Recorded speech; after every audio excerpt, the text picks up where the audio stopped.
தமிழ்நாடு அரசு ஊழியர்களுக்கு அந்த உறுதியளிக்கப்பட்ட அரசாணை வெளியிட சொல்லி முதல்வர் சொல்லியிருக்காரு. ஜாக்டோஜியோ வரவேற்பு அளிச்சிருக்காங்க. அதாவது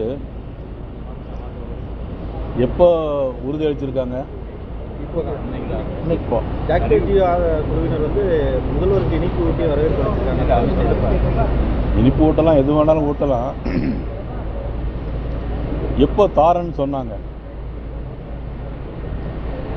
அவங்க அரசு ஊழியர்களுக்கு பென்ஷன் ஸ்கீம் இப்போ அனௌன்ஸ் பண்ணியிருக்காங்க. இன்னும் 2 மாதம் தான் இருக்குது. ஜிஓ போட சொல்லியிருக்காங்க. இது எப்போ தாரம்னு சொன்னாங்க?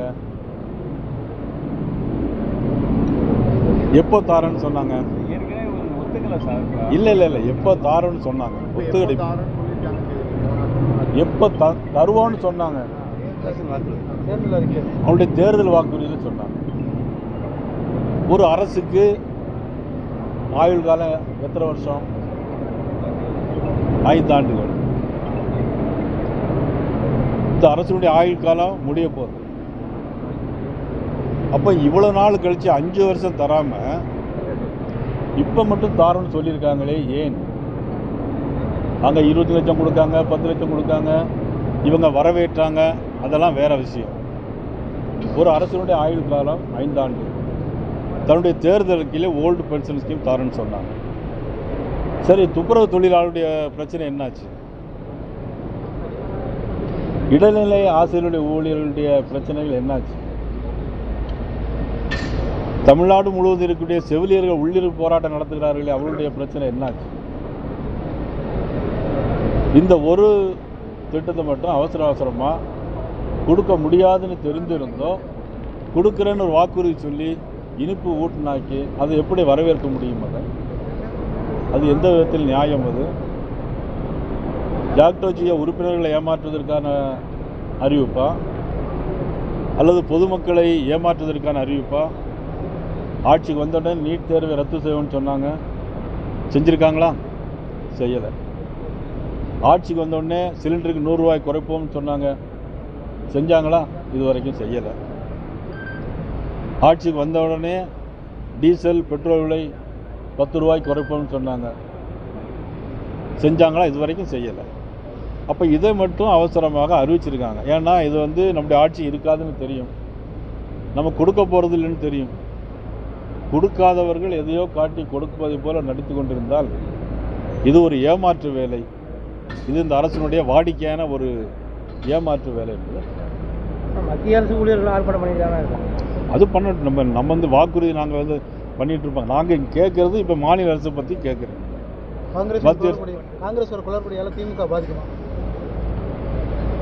அதாவது என்ன, அது அவங்களுடைய கூட்டணியுடைய உள்கட்சியினுடைய பிரச்சனை. நான் கேள்விப்பட்ட வரைக்கும் காங்கிரஸ் வந்து வேறு இடத்துக்கு போகிறது மாதிரி சொல்கிறாங்க.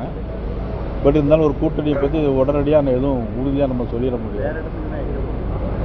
அது ஏதோ ஒரு இடத்துக்கு போகிறோன்னு சொல்கிறாங்க. சார், அமித்ஷா நாளைக்கு வராரு.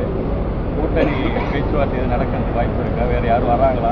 நாளைக்கு மாண்பு உள்துறை அமைச்சர் வருடைய முழு நோக்கமே அந்த யாத்திரையினுடைய நிறைவு நாள். இதில் வந்து அடுத்தால வரக்கூடிய கூட்டங்களில் வந்து என்டிஏ, அதில் அதிமுக, மற்றபடி கூட்டணி இடம் பெயரக்கூடிய மற்ற கூட்டணி தோழமை கட்சிகள் எல்லாமே அதில் கலந்து கொள்ளும். இதில் பிஜேபி கூட்டணி, பிஜேபி மட்டும் இதில் இந்த யாத்திரை நிறைவு விழா. ஆனால் பிஜேபி மட்டும் இதில் கலந்து கொள்ளும். அமித்ஷா வருகை தமிழ்நாட்டில் ஒரு அரசியல் மாற்றத்தை ஏற்படுத்துமா? புதிய திட்டங்கள் எது இருக்கா? அமித்ஷா எப்போ வந்தாலும் ஒரு மாற்றங்களை உண்டு பண்ணிட்டு தான் போவார். அதனால் அது என்ன மாதிரி மாற்றங்கள் வந்து போன முறை தானே தெரியும் உங்களுக்கு. சீமான் வந்து 1000 அமித்ஷாக்கள் வந்தாலும் தமிழ்நாட்டில் ஒன்றும் நடக்காது. 1000 வந்தால் நடக்காது. ஒரு அமித்ஷா இருந்தால் போதும். உள்துறை அமைச்சர் மட்டும் இருந்தாலும் இல்லை. திமுக அதிமுக இடையே எந்த ஒரு வேறுபாடுமே கிடையாது. அப்படி இருக்கக்கூடிய பட்சத்தில் அதிமுகவின் முதல்வர் வேட்பாளராக எடப்பாடி ஆக்க தான் அமித்ஷா வராரு. அதில் எந்த ஒரு பிரயோஜனமும் இல்லை. இதுபோல் 1000 அமித்ஷா வந்தாலும் எடப்பாடி முதல்வரானாலும் எங்கள் தமிழகத்துக்கு எந்த பிரயோஜனமும் இல்லை அப்படின்னு சொல்லி. அதாவது இந்த நாட்டில் யார் முதலமைச்சராக வர வேண்டும் என்பதை காட்டிலும் யார் முதலமைச்சராக தொடரக்கூடாது என்பது தான் எங்களுடைய முக்கியம். இது ஆன்மீகத்திற்கு எதிரான ஒரு ஆட்சி, ஒரு போலி மதசார்பின்மையை கடைபிடிக்கக்கூடிய ஒரு ஆட்சி திமுக ஆட்சி. இந்த ஆட்சி நிச்சயமாக அப்புறப்படுத்த வேண்டும். உண்மையான மதசார்பின்மையை கடைபிடிக்கக்கூடிய கட்சி தான் எங்களுடைய கட்சி, பாரதிய ஜனதா கட்சி. நாங்கள் நிச்சயமாக ஆட்சிக்கு வருவோம். தேசிய ஜனநாயக கூட்டணி வெல்லும். நன்றி, வணக்கம். செய்திகளை உடனுக்குடன் தெரிந்து கொள்ள கீழ்க்கண்ட கேபிள் மற்றும் டிடிஹெச் நெட்வொர்க்குகளில் எம்நாடு செய்தி தொலைக்காட்சியை காணுங்கள். பாதகம் செய்பவரை கண்டால் நாம் பயம் கொள்ளலாகாது பாப்பா. மோதி மிதித்துவிடு பாப்பா, அவர் முகத்தில் உமிழ்ந்துவிடு பாப்பா. அண்மை செய்திகளை உடனுக்குடன் தெரிந்து கொள்ள இணைந்திருங்கள் எம்நாடு தொலைக்காட்சியுடன்.